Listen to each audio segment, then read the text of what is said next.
ये मामला पहले से भी चला आ रहा था।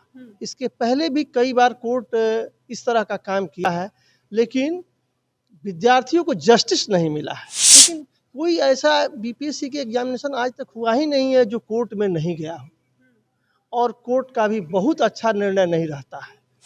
वो 14 में कहाँ थे जदयू, लोगों को पता है, खुद मुख्यमंत्री को भी भरोसा नहीं था, उनको उन्होंने सीएम बनाया, महागठबंधन करके बनाया, अब उनको प्रशांत जी खराब लग रहे हैं। तो जो व्यक्ति दूसरे को बना सकता है वो अपने पार्टी को क्यों नहीं खड़ा कर सकता है, क्यों नहीं लड़ा सकता है। तो अब विरोध करना जानते हैं, जौन स्वराज का विरोध करना है तो विरोध कर रहे हैं, और पार्टी का है कि भाई हमको, चूंकि वो चटुकारिता नहीं करेंगे तो फिर काम कैसे होगा, उनको अच्छे जगह पर जाना है, क्योंकि आजकल का पॉलिटिक्स का यही है।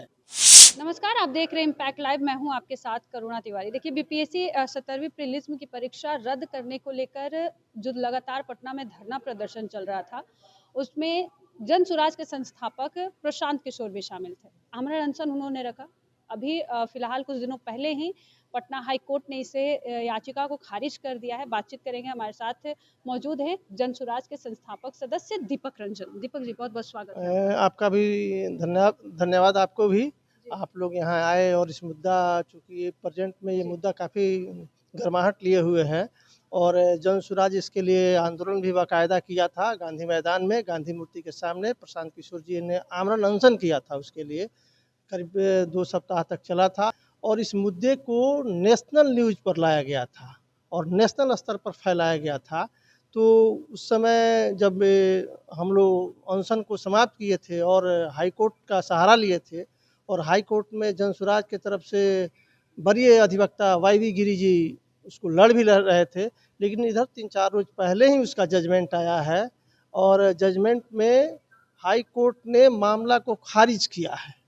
तो खारिज करने के बाद जन सुराज ने निर्णय लिया है कि इस मामला को हम लोग सुप्रीम कोर्ट ले जाएंगे, और सुप्रीम कोर्ट में जो भी बेहतरीन वकील होंगे, जो भी वरीय वकील होंगे, वो उसको कोर्ट के सामने रखेंगे। क्योंकि ये मामला पहले से भी चला आ रहा था। इसके पहले भी कई बार कोर्ट इस तरह का काम किया है, लेकिन विद्यार्थियों को जस्टिस नहीं मिला है। हम तो खुद रहे हैं, इसका एग्जामिनी भी रहे हैं, 2-3 बार इंटरव्यू भी दिए हैं, लेकिन कोई ऐसा बीपीएससी के एग्जामिनेशन आज तक हुआ ही नहीं है जो कोर्ट में नहीं गया हो, और कोर्ट का भी बहुत अच्छा निर्णय नहीं रहता है। हम लोग ने इसको अपने खुद भोगा है, बच्चे भी भोग रहे हैं। बीच में प्रशांत किशोर जैसे बोल रहे थे कि सबूत की बात कर रहे थे कि सबूत है, तो आप लोगों ने सबूत क्यों नहीं पेश किया, जिस वजह से ये रद्द भी हो जाती, फिर खारिज नहीं होती याचिका? देखिए, खारिज करने के, मैं कह रहा हूँ कि सबूत तो खुद है। जब परीक्षा की अवधि 12 बजे से 2 बजे तक है, और उस पीरियड में 12:30 बजे कैंपस से क्वेश्चन बाहर हुआ, तो ये अपने आप में ही सबूत है। इसको बहुत सबूत देने की जरूरत नहीं है। और जब बाहर जैसे ही 12:30 बजे क्वेश्चन आया, तो उसमें हजारों लोगों ने उसका फोटो खींचा और वीडियो भी वायरल किया। तो ये तो दिख रहा है, मीडिया में भी चला है। अच्छा, देखिए, आपने अभी सबूत की बात किया। नीरज कुमार जो है जेडीयू के एमएलसी हैं और प्रवक्ता भी हैं, वो साफ तौर पे प्रशांत किशोर पे कई बार आरोप भी लगा चुके हैं। अब तो वो फिर से खुलेआम कह रहे हैं कि प्रशांत किशोर अपनी राजनीतिक रोटियां सेकने आए और अपना चेहरा चमकाने आए, क्योंकि वो एक रणनीतिकार है, वो कभी चुनाव तो लड़े नहीं। पहले भी जो जदयू के प्रवक्ता है, वो भी पहले चुनाव कभी नहीं लड़े थे, और कोई भी बाई बर्थ नहीं है, चुनाव लड़ने नहीं आता है। वो समाज में रहता है, फिर उसको अनुभव करता है क्या परेशानी है, तभी उसमें कूदता है। कोई भी पार्टी हो, जदयू के जो सूत्रधार है, उनका भी जो नीतीश जी हैं, माननीय हमारे मुख्यमंत्री जी हैं, वो भी कभी इलेक्शन नहीं लड़े थे, लेकिन आज सीएम है। जेल नेहरू भी कभी इलेक्शन कहाँ लड़े थे, लेकिन प्रधानमंत्री बने, 2 बार बने। तो कोई बाई बर्थ नहीं होता है। अब उनका कहना है, अब मुद्दे का विरोध करना है। एक नाम है कि सरकार में है तो हमको हर मुद्दे को विरोध ही करना है, चाहे अच्छा हो या गलत है, इससे उनके ऊपर असर पड़ता नहीं है। बस विरोध करना जानते हैं, विरोध कर रहे हैं, इससे कुछ अधिक है नहीं। और प्रशांत किशोर जी तो उनको खुद बनाए हैं।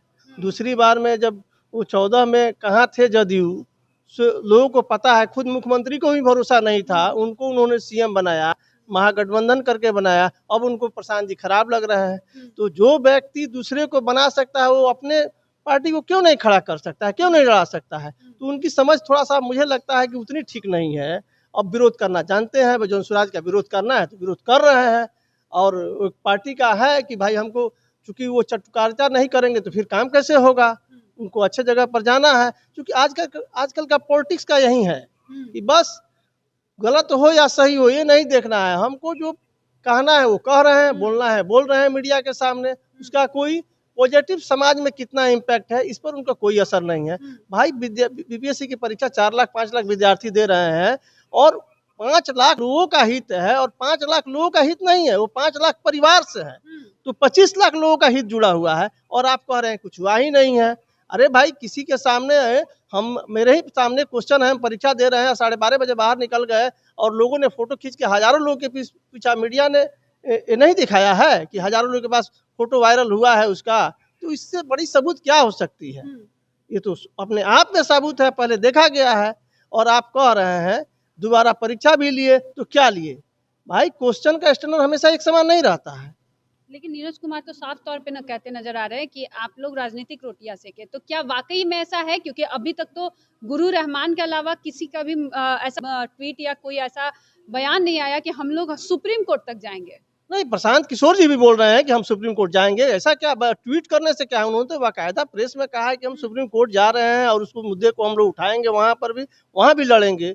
तो हम क्या कह सकते हैं, अब चूंकि हाई कोर्ट है, सुप्रीम कोर्ट है, उस पर हम कुछ ज्यादा कुछ नहीं बोल सकते हैं, न्यायालय का मामला आगे है। आप लोग का यही है कि आप लोग आगे बिल्कुल हम लोग सुप्रीम कोर्ट में जा रहे हैं उस मुद्दे को लेके, और हम लोग वहाँ पूरे दमखम के साथ लड़ेंगे और मुद्दे को जो भी हो सकता है न्यायिक प्रक्रिया द्वारा उसको सुलझाने का हम लोग प्रयास कर रहे हैं। चलिए देखिए, तो वक्त बताएगा कि जो बीपीएससी का परीक्षा है ये रद्द होगी कि नहीं।